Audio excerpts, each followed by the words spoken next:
കുഞ്ഞമ്മയുടെ മോളെ ഹോസ്പിറ്റലിൽ പ്രസവിച്ച് കിടക്കുകയാണേ. അപ്പോൾ അവൾക്ക് കുറച്ച് ചോറ് കൊണ്ടുപോകണമായിരുന്നു. അപ്പം നമുക്ക് ചോറിടാം. നല്ല ചൂട് ചോറുണ്ട്. എത്രയാവൂലേ? മതിയാവൂലേ?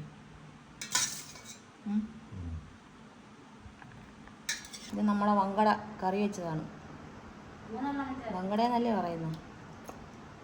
തലേന്ന് വേണ്ടല്ലേ? ഇത്ര മതിയാവോ? വങ്കട കറി. ഇത് നമ്മളെ നാടൻ കൂമ്പിൻ്റെ തോരൻ. വാഴക്കൂമ്പ്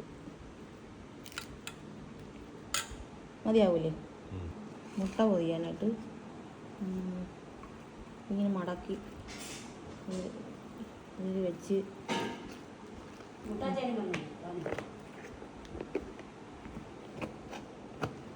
അടച്ച് കുറച്ച് മോര് കറിയും കൂടെ വയ്ക്കാം.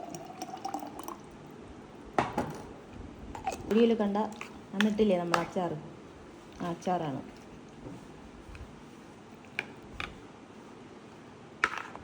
അത് സെറ്റാക്കി. ഇത് അവൾക്ക് കുടിക്കാനായിട്ട് സ്പെഷ്യൽ കഞ്ഞിവെള്ളം, കഞ്ഞി ഊറ്റിയ വെള്ളം, കഞ്ഞിവെള്ളം. നമുക്ക് പാക്ക് ചെയ്യാമേ. എല്ലാം എടുത്ത് വെച്ച് സെറ്റാക്കി വെച്ചിട്ടുണ്ട്. ശരി, നമുക്ക് ടാറ്റ വന്നിട്ടാണാമേ.